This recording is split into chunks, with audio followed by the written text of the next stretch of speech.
Jack Thompson is a hard-working single father, barely making ends meet while trying to raise his young daughter, Emily. One night, while on his way home from his low-paying job, he witnesses a biker in distress on the side of the road. The biker is a member of the notorious Hells Angels gang. Without a second thought, Jack helps him fix his bike, offering him a ride to the nearest town. The following day, Jack's life takes a dark turn. He's fired from his job under mysterious circumstances. His boss hints that someone influential made sure he would lose his position. But that's just the beginning. The biker he helped had connections, and now Hells Angels have a score to settle. Within days, Jack finds himself facing the wrath of the infamous motorcycle club as they send 40 riders to his home, ringing. With them a storm of danger and chaos. Jack Thompson had always believed in doing the right thing. It wasn't easy, life wasn't easy, but he tried. Raising Emily as a single father had taught him to value kindness and honesty above all else. It wasn't just for her. It was the way he wanted to live. The night was cold as Jack drove his beat-up sedan along the winding road back home. It was late, and the streets were nearly empty. He was exhausted, ready to collapse into bed after another long shift at the local factory. Suddenly, his headlights caught a figure by the side of the road. A biker. The man was kneeling beside a massive Harley-Davidson, struggling with the engine. Jack slowed down instinctively, his eyes scanning the dark stretch of highway. Something about the biker felt off. He pulled over and rolled down his window. "Need some help?" Jack asked, already regretting the offer. He didn't have time to get involved with strangers, but something in the biker's tired eyes told him that this was a different situation. The biker nodded, his voice rough. "Yeah, I could use a hand." Chain snapped. Jack hesitated for a moment, but then got out of his car. "All right, I'll see what I can do." They worked in silence for a few minutes, Jack using the tools he kept in his car for emergencies.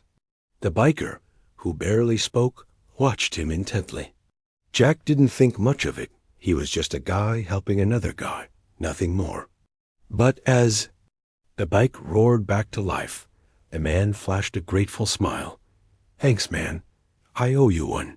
"You don't owe me anything," Jack said, wiping grease from his hands. "Just pay it forward." As Jack got back into his car, the biker revved the engine, preparing to take off. But then, to Jack's surprise, the biker turned to him and said, "You helped me tonight. That means something to me. You ever need anything, you call me. My name's Red." Jack nodded, a little puzzled, but waved him off as the biker sped into the night. The next morning, Jack was woken up by a strange phone call. His boss, Tony, was on the line. "Jack, I need to talk to you. Come into the office." Jack grudgingly rubbed his eyes and glanced at the clock way too early for a work call. He had just barely caught enough sleep to make it through the day. Still, he dragged himself out of bed and into his work clothes, wondering what this was about. When he arrived at the factory, Tony was waiting for him in his office. There was something off about the whole thing. His boss usually wasn't this serious. "You wanted to see me?" Jack asked, his voice hoarse from the lack of sleep. Tony didn't waste any time. "Jack, I'm sorry, but we're letting you go." Jack's stomach dropped. "What? But why?" Tony shifted in his chair. "It's just a decision we had to make. We've got to cut costs, and well, you're the first to go." Jack's mind raced. He had been working at this factory for over 5 years, and now, just like that, he was out of a job? It didn't make sense. There had to be something more to it. Before Jack could press for answers, Tony lowered his gaze. "I'm sorry, Jack, but it's already been decided." By the time Jack reached home that evening, he was still in shock. Losing his job wasn't just a blow to his pride. It was the lifeline for both him and Emily. Without that paycheck, he didn't know how they were going to make it dot. As he walked up to his front door, he noticed something strange. His front porch light was flickering. It shouldn't have been. He always made sure to fix the bulbs. Before he could even think about going inside, he heard the unmistakable rumble of motorcycles approaching. His heart sank. The motorcycles stopped in front of his house. The growl of the engines sent a chill down Jack's spine. He knew exactly who it was. Through the haze of his confusion and frustration, the memory of the biker from last night flickered in his mind red. Before Jack could react, the doorbell rang. He opened the door slowly, his stomach knotting with dread. A tall figure in leather stood at the threshold, his face partially hidden behind a dark helmet. He held out his hand. With a deep voice said, "We're here for you, Jack." Jack stepped back in shock as the biker stepped inside. There were others, 2 more bikers than Jack could count, all of them heavily tattooed, wearing the unmistakable insignia of the Hells Angels. "Red," Jack said, his voice shaky. "What the hell is going on?" Red, the biker who Jack had helped the night before, took off his helmet. His face was older than Jack had first assumed, with weathered features and a dark beard. "We didn't forget you, Jack," Red said, his voice low but not unkind. "You helped me last night, and in this world, that counts for something." Jack felt a knot form in his chest. "I don't want any trouble. I don't need this. I've got a daughter to take care of. I just lost my job." Red raised a hand, silencing him. "We know. That's why we're here." Jack's eyes widened in confusion. "What do you mean?" "Someone made sure you lost your job. It wasn't an accident. You're being targeted, Jack. And when you're targeted by people who control the game, it's not something you can run from." Jack's heart pounded. "Who's targeting me? And why?" Red's eyes narrowed. "It's complicated. But right now, all you need to know is that we're here to help. If you want to get out of this, you'll need to stick with us." Red and the Hells Angels didn't leave. Instead, they set up camp outside Jack's house, their motorcycles parked. On the street, like an ominous warning. Jack had no idea what he had gotten himself into, but one thing was certain. He wasn't going to be able to walk away from this dot as the night wore on. Jack sat in his living room, trying to keep Emily away from the chaos outside. His daughter was confused, asking questions he couldn't answer. Then, as if on cue, Red appeared in the doorway again. "Time to talk, Jack," he said. Jack stood up, his mind racing. "What do you want from me?" Red stepped into the living room. "Loyalty. You helped us, and now we need you. Someone in the system put a target on you. We're going to find out who." Jack could barely think straight. He had never wanted anything to do with this world. But now it was too late. His life had changed in an instant. The following days were a blur. Jack's house became a headquarters for the Hells Angels, with Red and his crew staying at the property, keeping a watchful eye on every move Jack made. The club made it clear that they weren't leaving until the people who had wronged Jack were dealt with. Red and his crew began digging into the details of Jack's life, his former job, his boss, the people who had access to his file. It was clear that the forces behind Jack's firing were powerful. But what Jack didn't realize was just how deep this rabbit hole went. One evening, as Jack sat with Red in the dimly lit kitchen, Red slid a folder across the table. "I got some names," Red said quietly. "Your boss, Tony. He's involved in something bigger than you realize." Jack glanced at the papers in the folder, his breath catching as he read the names. The more Jack read, the more he understood the dangerous game he had unknowingly stepped into. Tony wasn't just a factory manager. He was connected to something far more sinister. A series of shady deals, money laundering, and even ties to organized crime. Jack's heart raced. His firing wasn't just a random event. It was part of a much larger plan. and he had been caught in the middle of it. But the Hells Angels weren't backing down. With their resources, they began to expose the corruption within Tony's organization, gathering information and laying the groundwork for the next phase of their plan. The storm was coming, and Jack could feel it dot as the days went by. The pressure mounted. The Hells Angels weren't just waiting, they were taking action. Red had a personal vendetta against Tony, and now the whole club was involved. Jack's house became the epicenter of their retaliation. One evening, a massive convoy of motorcycles roared into town, led by Red. Jack's heart raced as he watched them approach Tony's mansion. This wasn't just about revenge, it was war. And Jack was at the center of it all as the Hells Angels prepared for their final showdown with Tony's operation. Jack took a step back. He had been caught in a storm of violence and loyalty, and now he had to choose a side. The stakes were higher than he ever imagined, and the lines between right and wrong had blurred beyond recognition. Could he walk away from this unscathed, or would he be forced to live in the shadow of the biker gang forever? The tension reached its peak. Red stood by Jack's side as they faced down Tony's men in a standoff that would decide their fates. This was a no turning back now.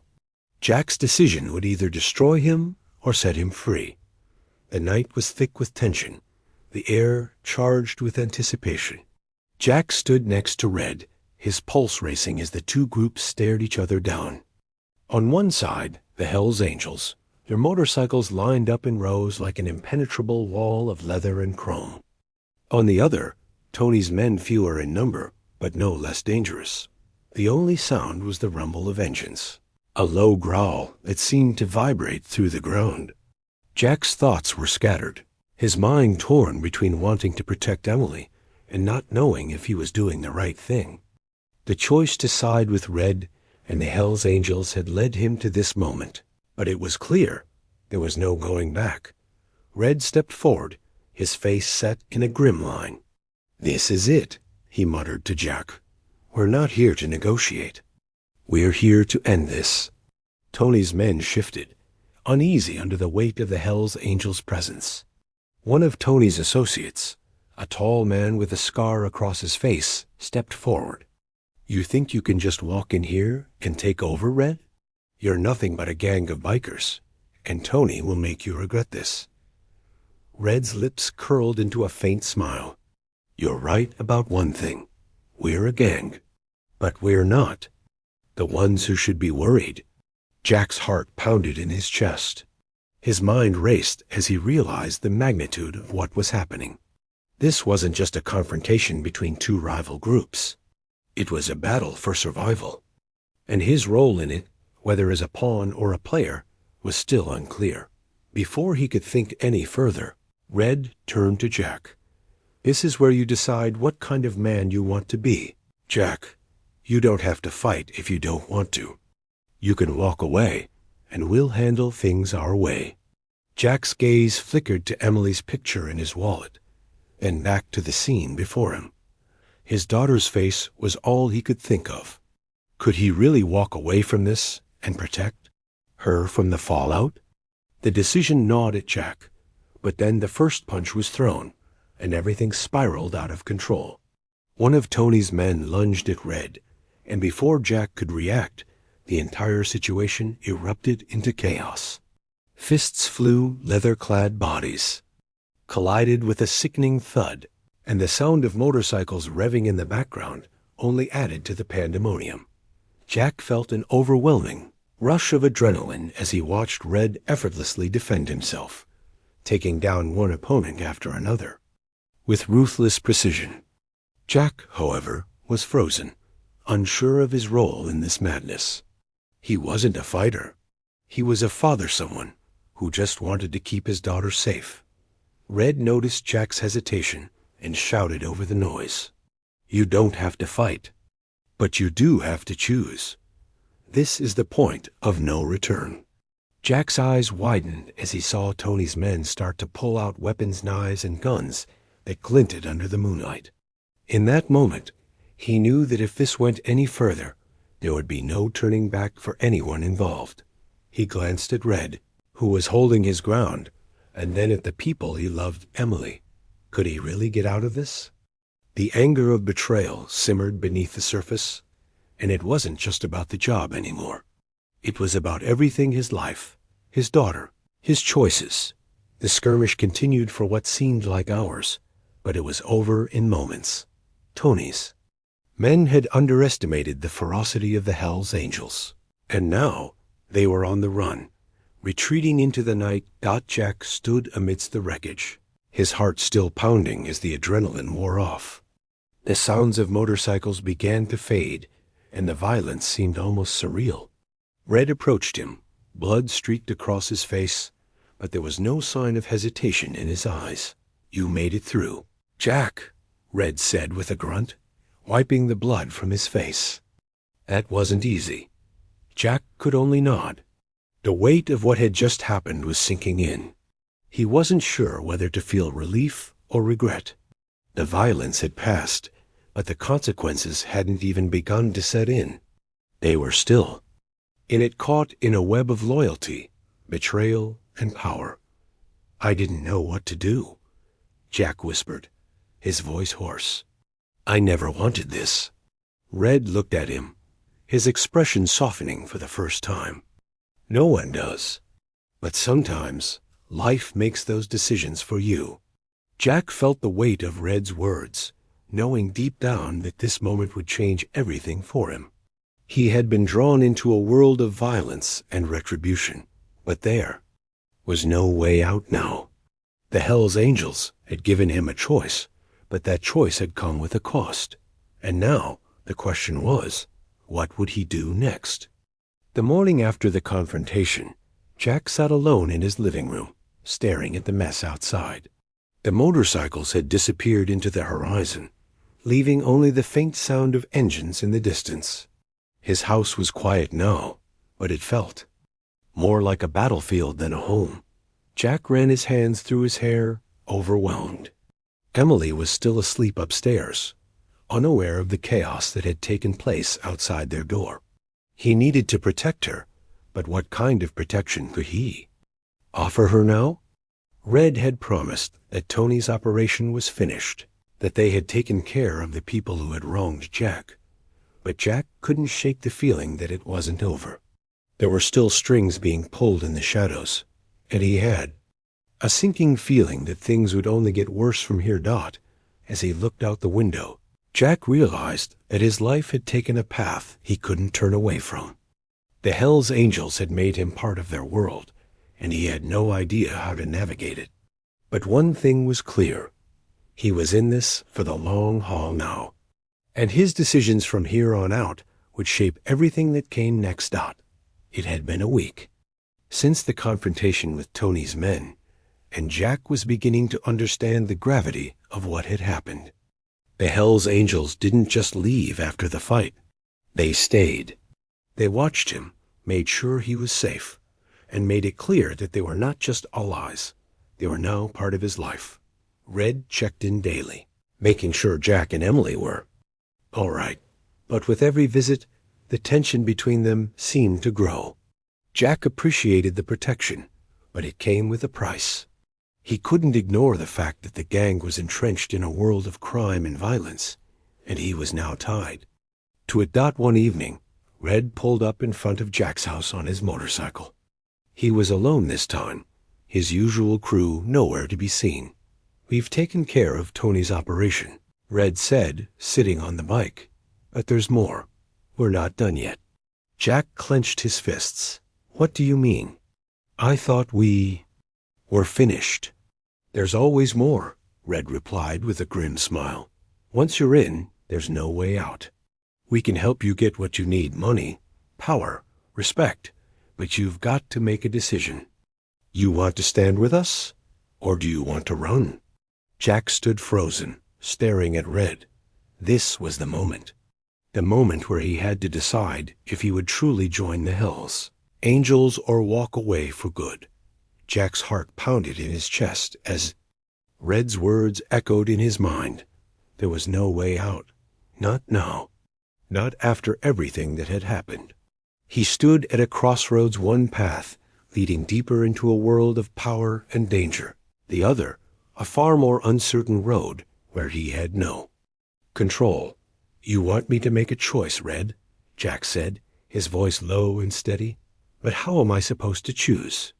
Every day, it feels like I'm sinking deeper into this mess. My daughter... He stopped, his words catching in his throat. I can't drag her into this. Red's expression softened, but only slightly. He stepped off his motorcycle and walked up to Jack. I get it. Believe me, I do. But sometimes you don't get to choose the world you live in. You just try to survive in it. And you're already in this, Jack. The question is, what are you going to do about it? Jack's mind raced, weighing the choices in his head. He thought of Emily, her innocent face, her laugh that made everything feel like it could be okay. He thought of their life before all of this, the quiet nights, the simple routine. Could he really keep her safe if he walked away? Or was he fooling himself into thinking there was an easy exit? Suddenly, his phone buzzed in his pocket, dragging him out of his thoughts. It was a text message from an unknown number. We know what you've done. Don't think you've won. You're not out yet. Jack's blood ran cold. The message was clear. There were forces out there still watching, still waiting. Whoever had been behind his firing, whoever had targeted him, was still out there, and they weren't done with him yet. Jack turned to Red, his voice shaking. There's no escape, is there? I'm too far in. Red's gaze darkened. You've seen the signs, Jack. This isn't just about you anymore. This is about survival. If you want to get out, you'll have to fight harder than you ever thought possible. Over the next few days, Jack's life began to change in ways he couldn't even comprehend. Red's words had unsettled him, but now they were his reality. The Hells Angels were more than just a biker gang. They were an underground empire, with influence that stretched across the city and beyond. They weren't just about motorcycles and rebellion. They were involved in everything: organized crime, shady business dealings, even political corruption. The more Jack learned, the more he realized how deep the rabbit hole went. Red had become his reluctant mentor, showing him the ropes of their world. It wasn't pretty. It wasn't safe. But it was the only world Jack had left. One evening, Red brought Jack to a secret meeting. It was held in a dimly lit warehouse on the outskirts of town, the air thick with tension. Inside, men and women were talking in low voices, exchanging papers and information. A few were wearing the same Hells Angels insignia Jack had seen before, but others were strangers, some even dressed in suits, giving the whole place an unsettling sense of normalcy. Red led Jack to a corner where two men were talking. Jack, meet Benny and Vanessa, Red said, introducing them. Benny was a burly man with tattoos covering his neck and arms. Vanessa, a sharp-eyed woman with a no-nonsense attitude, greeted Jack with a curt nod. We've got a situation, Benny said. There's someone who needs to be taken care of. A man who's been crossing us. We need a message sent. Jack's stomach twisted. He didn't want to be involved in this. He had no experience with violence, with crime. But the way Red was looking at him made it clear. There was no backing out. Are you in, Jack? Red asked quietly. Jack swallowed hard. This was the moment. The moment where his choices would define everything. The next morning, Jack was back at the warehouse, standing with Red and the others as they prepared for the job. It was all business now, no time for questions or hesitation. Jack had been given an assignment: deliver a warning to someone who had crossed the Hells Angels. It wasn't a killing, not yet, but the message had to be clear. Jack wasn't sure how he felt about this. He had always been a man of peace, a father who just wanted to live a quiet life. Now, he was being asked to intimidate someone, to become part of a world he barely understood. Red handed him a crowbar. "You don't have to like it, Jack. You just have to do it." They arrived at the target's house, an affluent suburban neighborhood, the kind of place Jack had always dreamed of living in. The contrast to his own humble life felt sharp, almost cruel. He looked at the houses with manicured lawns, wondering how someone like him had ended up in this world, doing a job like this. The plan was simple. They'd break into the house, wreck the place, leave a message. Jack was supposed to be the one to do the damage. When they entered the house, the sight was nothing like what Jack had expected. The man who had crossed the Hells Angels wasn't a faceless criminal. He was a businessman, someone with influence. And as Jack stood in the middle of his pristine living room, holding the crowbar, the weight of what he was about to do hit him hard.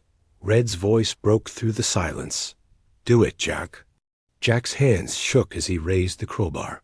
For a moment, everything felt surreal, like he was watching someone else's life unfold. He had never been violent, never had to be. But now, here he was, the weapon in his hands, a part of a world that was forcing him to choose sides. With a deep breath, Jack swung the crowbar, and the glass shattered. The aftermath of the job left Jack reeling. He had done it, but it hadn't been easy. The anger and fear in the businessman's eyes, the shattered remains of his life on the floor, haunted Jack. This wasn't the man he used to be. But Red wasn't done with him yet. He needed Jack to prove himself. Needed him to understand that. There were no half measures in this world. "You did good," Red said, clapping Jack on the back. "You showed you can handle it." But Jack wasn't sure anymore. Was he really handling it? Or was he just falling further into a nightmare that had no end? Jack couldn't sleep that night. The image of the shattered glass, the wrecked house, the fear in that man's eyes, it all kept him up. He had crossed a line, and now there was no way to go back as dawn broke. Jack sat at his kitchen table, staring at Emily's picture. She was his only reason for everything, but now his ability to protect her seemed uncertain. He had stepped into a world of crime, a world where survival meant making choices that would haunt him forever. He had made his bed, and now it was time to lie in it. Days bled into weeks, and Jack found himself drowning in the underworld that the Hells Angels had drawn him into. Each job he took, each decision he made, seemed to strip away a piece of who he was. At first, he had believed there was a way out, that he could remain on the fringes, just doing what he was told. But the deeper he went, the more he realized that there were no sidelines in this life. He was either in or out, and every choice made it harder to turn back. One morning, Red called him. "Meet me at the warehouse. We've got a big job coming." "Up? And this one? It'll change everything." Jack's stomach dropped. He had been expecting something like this, something bigger. The smaller jobs, the intimidation, the messages, they had been warm-ups. But he hadn't expected to be this entrenched. He hadn't expected that he would be given a position of responsibility, not in the gang, but in the business that the Hells Angels were building around him. When Jack arrived at the warehouse, Red wasn't alone. Several of the higher-ups were there, talking in low voices. Among them was Benny and Vanessa, and another man Jack had seen only a few times, Johnny Knuckles, the Hells Angels enforcer. "You're on the inside now, Jack," Red said, his tone grim but serious. "This isn't just about breaking things anymore. This is about getting what we want." "What's that?" Jack asked, his voice tense. "We're taking control of the local drug trade, and we need someone who knows how to handle pressure. Someone who can get into places and get what we need. You're that guy." Jack felt a surge of panic. I'm not that kind of person. You know that." Johnny Knuckles let out a short laugh. "You are now." Jack's chest tightened. He could feel the weight of their expectations pressing down on him. The idea of moving into the drug trade felt like crossing a point of no return. It wasn't just a message anymore. This was real business. Red's eyes softened slightly. You don't have to do it, Jack. But think about this. This is your chance to make things right for Emily. Money, protection, a future where she doesn't have to worry. You're already in, and if you want out, you'll have to run. You? No, that's not going to be easy. Jack was silent, the reality of his situation crashing down on him. There was no way to turn back now. He had already crossed too many lines, made too many compromises. Do it for Emily, Red said quietly. You don't have to do this for us. You do it for her. The next few days were a blur. Jack's life was a series of phone calls, late night, meetings and tense exchanges with men he barely knew. Red and Benny gave him the details. A shipment coming in from overseas. A small operation that would provide the Hells Angels with a foothold in the city's drug trade. Jack had been assigned to make sure it went smoothly, meet the contacts, handle the logistics, keep things quiet. On the surface, it seemed simple. But Jack had learned the hard way that nothing in this world was simple. It wasn't long before Jack realized just how deep the corruption ran. The people he was dealing with weren't just criminals. They were connected to law enforcement, politicians, and businessmen who were all willing to turn a blind eye as long as they got what they wanted.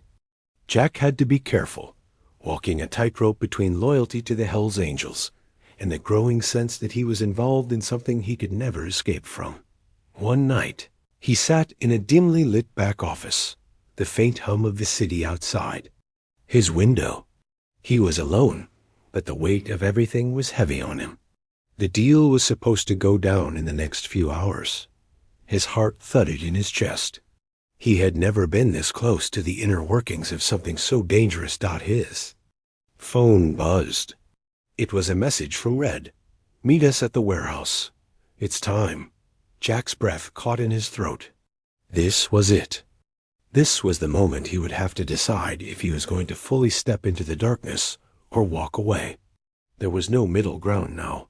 The warehouse was buzzing with activity when Jack arrived. Red was already there, along with Benny and Vanessa, prepping for the shipment's arrival. The air was thick with anticipation and tension. Jack could feel his nerves flaring, his body tense as he watched them prepare. This is it, Jack, Red said, his voice calm, but there was a spark of something in his eyes. You've come a long way. Tonight, you take the lead. This is your chance to prove you're one of us. Jack's stomach churned. This wasn't about proving himself. It was about survival. If he messed this up, there was no way out. If he failed, the consequences could be deadly. As the hours passed, the waiting felt like an eternity. Finally, a van pulled up outside the warehouse, the familiar hum of engines signaling the arrival of the shipment. The men who stepped out of the van were calm, businesslike. These were the real players, the ones who knew how to run things without getting caught. Jack and Red exchanged a look, and Jack nodded. This was it. The deal would go down smoothly, and then maybe, just maybe, he could walk away from this. The deal went sideways faster than Jack could process. One moment, everything was calm paperwork, handshakes, money exchanged. The next, gunshots rang out. Jack ducked instinctively, heart racing as the situation exploded into chaos. The men who had just handed over the shipment were now pulling weapons. A firefight erupted, and Jack was caught in the middle of it. Bullets flew, and the sound of gunfire drowned out everything else. His instincts took over, and he found himself running for cover, adrenaline pumping through his veins. In the chaos, he lost sight of Red, Benny, and Vanessa. For the first time, Jack realized that he wasn't just a bystander in this world anymore. He was a part of it, and no one was safe, not even the people who had brought him in. After what felt like an eternity, the shooting stopped. Jack cautiously emerged from his hiding place, the ringing in his ears still deafening. Red was standing at the back of the warehouse, his face pale, blood staining his jacket. "What happened?" Jack asked, rushing to his side. Red's eyes were wide, shock mixing with rage. "It was a setup. Someone sold us out. The warehouse was a war zone.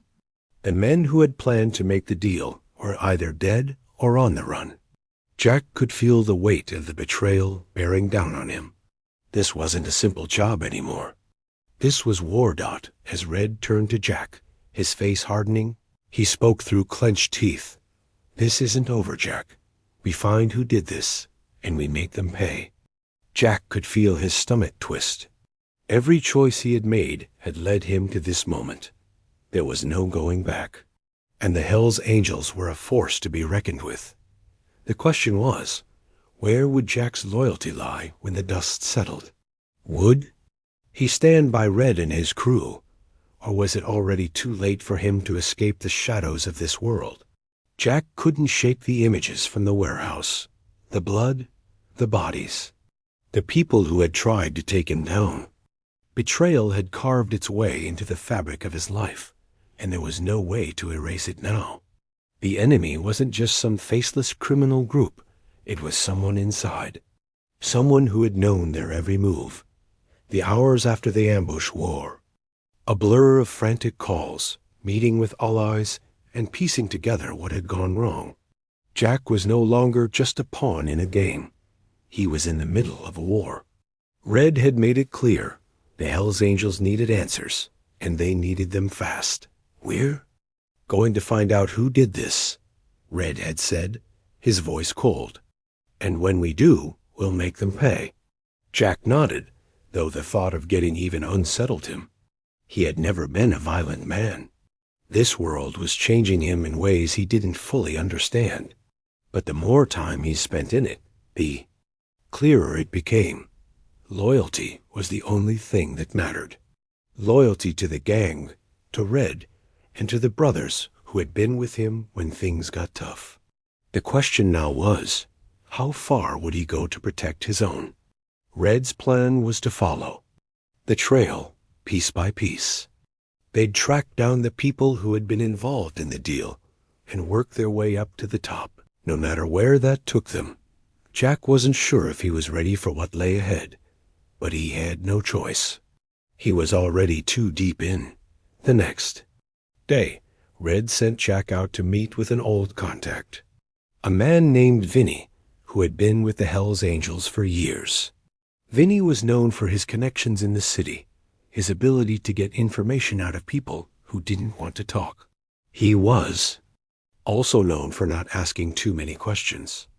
Vinny's office was a dimly lit, grimy place in a part of town Jack had never visited. As soon as he stepped inside, the smell of stale coffee and cigarette smoke hit him. Vinny sat behind a cluttered desk, his hands steepled in front of him. He didn't look like much, just another tired, middle-aged man who had seen too much of the world. "I hear there was a little ...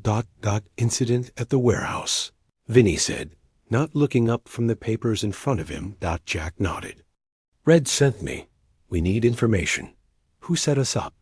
Vinny's eyes flickered up at Jack, then back down.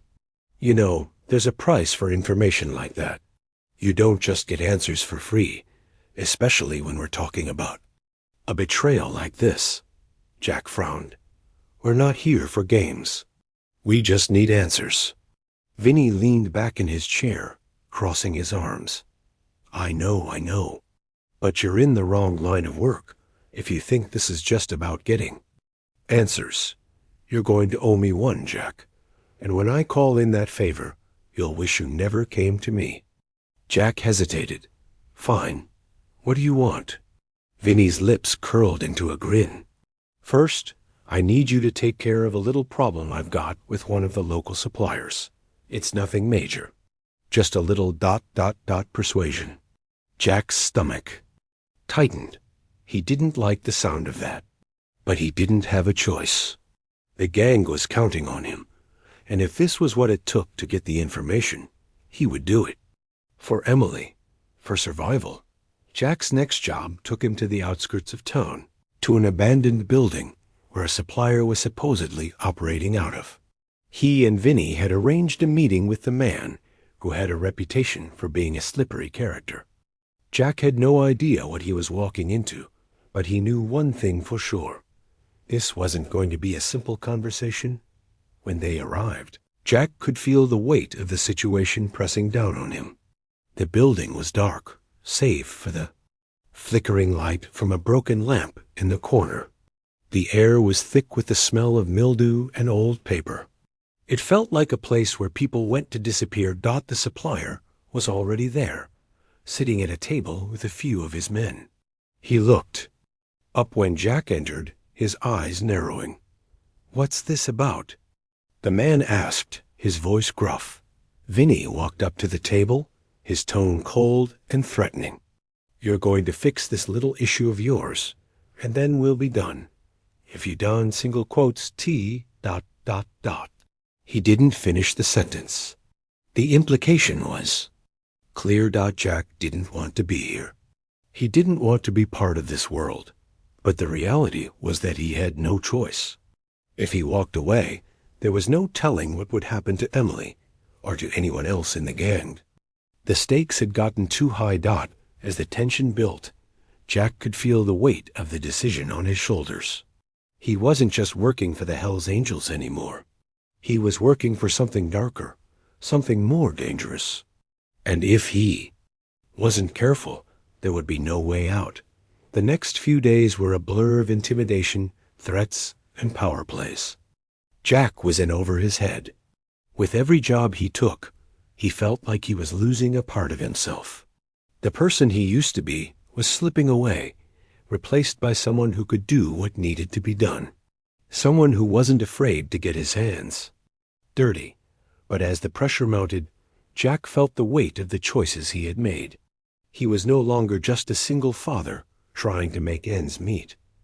He was a man who had crossed lines he couldn't uncross. He had become a part of a world that didn't care about him, only what he could do for it. The gang's grip on him was tightening. Red's expectations were growing, and Jack knew that with every task, the stakes were getting higher. He was too deep to back out now. He had lost too much, but there was still one thing. He clung to the hope that somehow Emily could be kept out of all of this, that he could protect her from the fallout. But that hope was slipping through his fingers, and he didn't know how much longer he could hold on. As Jack stood in front of the mirror one evening, the reflection staring back at him felt like a stranger. He had changed. The man who had walked into this world, naive and hopeful, was gone. In his place was someone hardened by the brutality of survival. But even now, as he looked at the person he had become, one thought rang clear. He would do anything for Emily, even if it meant walking into the fire. Red's call came late that night. "We've got a situation. We need you, Jack. This could be the end of it all." Jack took a deep breath. He knew this was it, the moment where everything would either fall into place or would all crumble. He had to make a decision, once and for all. Was he going to live in the shadow of this world forever? Or could he find a way out? Could he keep Emily safe without sinking deeper into the abyss? The choice was his.